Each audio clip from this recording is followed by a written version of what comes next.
Oke, sekarang uji Cochrane. Nah, di sini ada fungsi untuk uji Cochrane. Uji Cochrane berfungsi untuk menguji ada tidaknya perbedaan proporsi antara K kelompok data berhubungan berasal dari populasi yang sama. Merupakan perluasan dari uji McNamara. Jadi uji Cochrane ini perluasan dari uji McNamara ya yang sebelumnya. Kemudian di sini spesifikasi data observasi berskala ukur nominal dikotomi. Misal sukses, gagal, hidup, mati, menang, kalah. Nah, jadi nominal dikotomi ini adalah skala ukur yang kata-katanya mempunyai lawan kata. Misal panas, dingin, iya, tidak, seperti itu, dan lain-lain. Untuk kriteria uji Cochrane, di sini untuk SPSS ada p-value kurang dari atau sama dengan alpha ya, sama saja seperti kriteria uji sebelum-sebelumnya ya.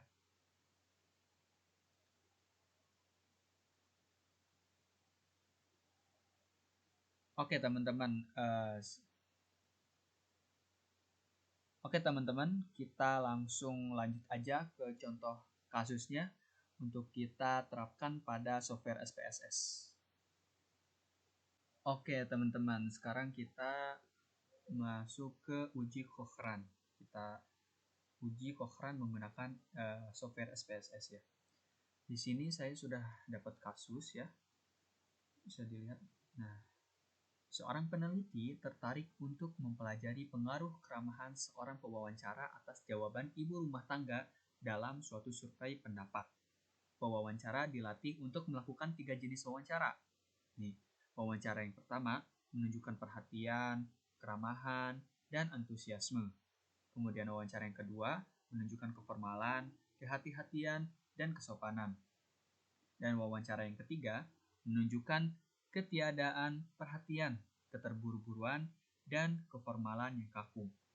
Pewawancara ditugaskan untuk mengunjungi 3 kelompok yang masing-masing terdiri dari 18 rumah dan diminta untuk menggunakan teknik wawancara 1 pada satu kelompok, wawancara 2 pada kelompok lain, dan wawancara ketiga pada kelompok sisanya. Dengan demikian, kita akan mendapatkan 18 himpunan ibu rumah tangga dengan 3 ibu rumah tangga yang akan dipasangkan pada setiap himpunan. Jadi ada sebanyak 3 sampel pasangan. Nah ini ya, pada tabel ini kita bisa lihat ada 3 kelompok ibu-ibu yang diwawancara. Dan tiap kelompok ini ada 18. Ingin diuji apakah perbedaan antara ketiga jenis wawancara itu mempengaruhi banyaknya jawaban ya yang diberikan pada butir tertentu oleh ketiga kelompok yang dipasangkan itu, dengan menentukan taraf signifikannya 1%. 1 untuk jawaban ya. Nah, di sini ada angka 0 sama 1. Nah, 1 ini untuk jawaban ya dan 0 untuk jawaban tidak. Nah, ini 0 untuk jawaban tidak. Oke. Sekarang kita langsung aja ke SPSS-nya.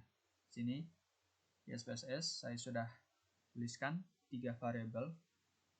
Yang pertama ada wawancara ke-1, wawancara kedua, dan wawancara ketiga.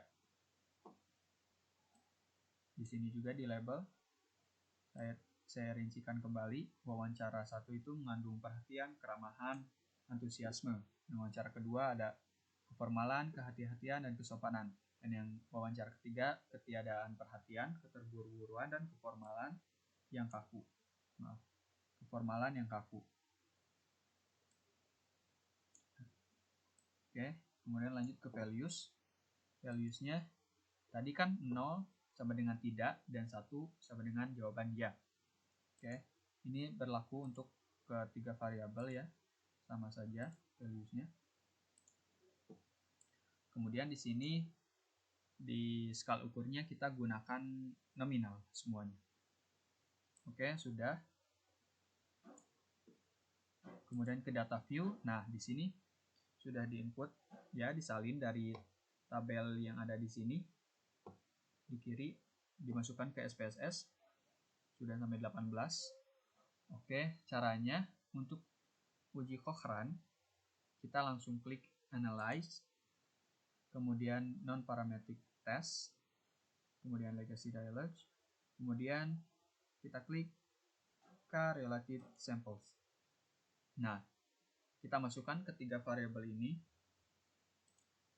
ke test variabel. Oke, klik. Oke, kita unchecklist Friedman. Kemudian kita checklist Cochrane, karena kita akan menguji Cochrane-nya. Kemudian kita klik OK. Nah, ini ada dua output ya. Oke, ini ada dua output ya. Nah, tadi ada hipotesisnya, hipotesis statistiknya adalah H0. Theta sama dengan theta sama dengan theta. Peluang jawaban ya sama pada 3 jenis wawancara. Sedangkan H1-nya, peluang jawaban ya tidak sama pada 3 jenis wawancara. Alfanya 1%. Nah, ininya tadi output dari SPSS-nya, ini yang frekuensi ya. Jadi wawancara 1 yang menjawab 0 ini kan untuk tidak ya. Jadi wawancara 1 yang menjawab tidak itu ada 5 ibu-ibu, yang menjawab ya itu ada 13 ya. Oke, nah ini tes statistiknya. Kita lihat untuk p-value-nya adalah asim signifikan. Yang ini yang 0,000. Oke, ini Cochrane ya. Nah, kemudian kita ke kriteria uji. H0 ditolak jika p-value kurang dari atau sama dengan A. Nah, kemudian karena p-value sama dengan 0,000, yaitu kurang dari alfa, yaitu alfanya kan 0,01, maka H0 ditolak. Maka peluang jawaban ya berbeda pada ketiga jenis wawancara tersebut, jadi tidak sama. Berdasarkan data kita dapat menyebutkan bahwa metode wawancara 3 yang paling sedikit mendapatkan jawaban ya, sedangkan metode wawancara 1 dan 2 memiliki jumlah jawaban yang sama. Oke teman-teman, itu tutorial untuk menggunakan uji Cochrane pada SPSS. Sampai berjumpa pada pertemuan berikutnya.